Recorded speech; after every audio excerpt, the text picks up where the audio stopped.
La mode, toujours la mode. Chaque année, à cette période, Paris vit à l'heure des Fashion Week, un rendez-vous incontournable dont les photos fleurissent aussi vite sur Internet que dans les magazines de mode. Il faut dire que sur place, les téléobjectifs se bousculent et que cela zoome à tour de bras. L'occasion pour nous de vous faire vivre cette frénésie depuis le bout des podiums, là où un essaim de photographes venus du monde entier se presse et se bouscule pour nous offrir les meilleurs clichés. Une course contre la montre dans laquelle le Belge Étienne Tordoire a emmené Magdalena Kollaj et Marie-Hélène Van der Bort. Après New York, Londres et Milan, Paris se met à l'heure des Fashion Week. Pas de doute, ici le show commence à l'extérieur pour les quelques fashionatas munis du précieux sésame. Pour immortaliser les 10 minutes de défilé, un essaim de photographes amassés au bout du catwalk. Parmi eux, le Belge Étienne Tordoire, qui depuis 20 ans ne loupe rien de ce marathon effréné. Comment cet œil avisé juge-t-il un défilé ? En fait, étrangement, les défilés, je ne les regarde pas de la même manière qu'un spectateur, ou je ne les regarde pas de la même manière que je les regardais quand je couvrais des défilés comme journaliste.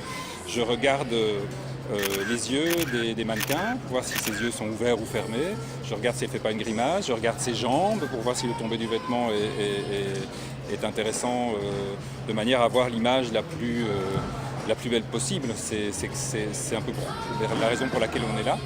Après le défilé, pas une minute à perdre. Les photos doivent être envoyées et le prochain défilé est dans peu de temps. Oui, on est tout au bout, c'est la sortie à l'extrême gauche. Mais si tu veux, tu restes du côté de Franklin Roosevelt. Toi, tu reprends le métro.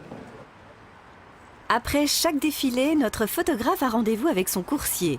Mot d'ordre, toujours plus, plus vite et mieux. Très bien, merci beaucoup. Alors, super. On se retrouve à la sortie de Oui, Dries Van Noten. rue Lobo. Ouais. Depuis 2001, c'est ceci qui a remplacé les films. D'abord des micro-drives, maintenant c'est des petites compact flash comme ça. Et là-dessus, il y a à peu près 600 ou 700 photos que je donne à Frédéric. Frédéric va aller les porter à Micha, qui est le photographe qui s'occupe de ce qu'on appelle la post-production des photos. C'est-à-dire qu'il va faire la sélection des meilleures photos en plein pied, plan américain, éventuellement en détail, une chaussure, un sac ou des choses comme ça. Et donc, une fois que la sélection sera faite, on les publiera automatiquement sur mon site web qui s'appelle catwalkpictures.com. Et à partir de ce moment-là, elles sont disponibles pour toutes les personnes qui ont un mot de passe pour les télécharger, soit en haute définition, soit en basse définition. C'est jamais. Retour à Bruxelles, dans la rédaction du Week-end Le Vif, les journalistes découvrent les photos de défilé. Ici, la mode est un des piliers du magazine. Alors dans ce flot d'images reçues, qu'est-ce qu'une bonne photo ? Pour moi, ça, c'est une bonne photo. C'est une photo qu'Étienne Tordoire a prise en backstage du défilé L'An 20 Homme. C'est une photo qui parle presque autant qu'un texte. On voit la tendance de la saison, on voit que les gens sont prêts à partir. Je trouve qu'on sent très très bien l'ambiance qui est quelques secondes avant le début du défilé. Et c'est là aussi qu'il y a une valeur ajoutée parce que des photos du défilé lui-même, les gens les ont peut-être vues ou si vraiment ils sont fans, ils peuvent googler comme on dit et trouver ces photos-là. Mais ils n'auront peut-être pas la photo de l'ambiance juste avant le défilé. Mais les photographes professionnels ne sont plus les seuls à capturer les images. Smartphones et tablettes numériques permettent de mettre en ligne directement certains clichés. Peut-on parler de concurrence pour autant ?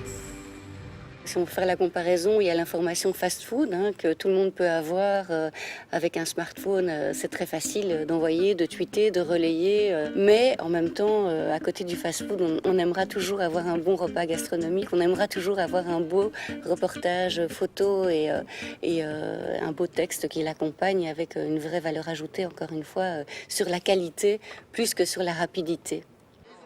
Retrouvons notre photographe prenant ses marques juste avant le défilé de Dries Van Noten. Quelques minutes avant le début du défilé, c'est toujours le bordel. Diane Pernet, Anna Dello Russo ou Suzy Menkes, les grandes prêtresses de la mode, attendent patiemment le début du défilé de notre emblématique créateur belge.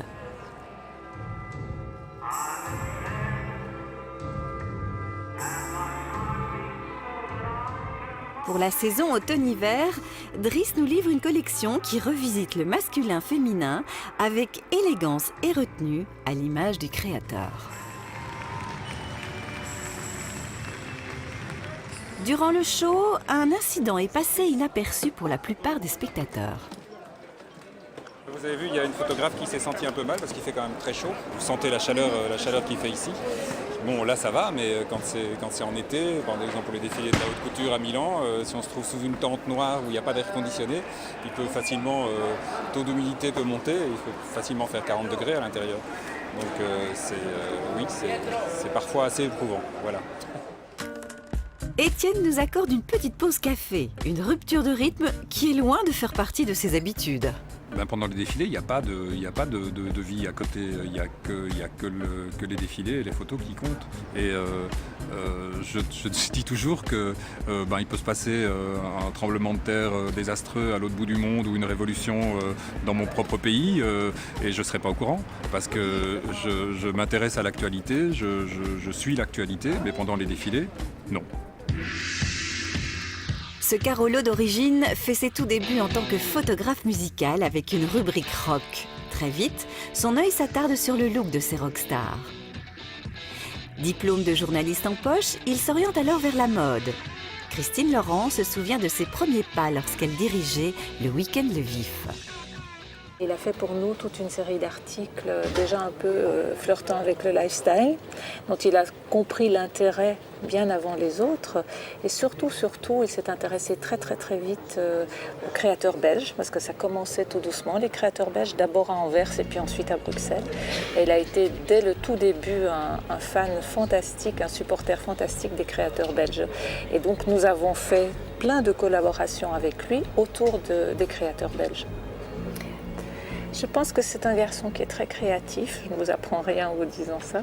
C'est un créatif. Je pense que c'est quelqu'un qui a du flair, beaucoup d'intuition, beaucoup de sincérité, je pense aussi dans sa démarche, parce que par rapport à ces créateurs-là, il y avait énormément de sincérité. Il y croyait vraiment. Aujourd'hui encore, c'est cette même fibre qui anime le photographe. Ce que j'aime bien, c'est d'aller à la naissance je dirais c'est même avant la naissance, c'est la gestation d'un talent. Donc de le prendre le plus tôt possible et puis d'emmagasiner, je dirais, des souvenirs. Donc je trouve important d'être plutôt que d'attendre le premier grand défilé dans les salons de l'Hôtel de Ville ou ailleurs, je trouve vraiment intéressant et important pour moi d'être aussi là à ce moment-là. Un travail dans l'ombre qui méritait bien un coup de projecteur.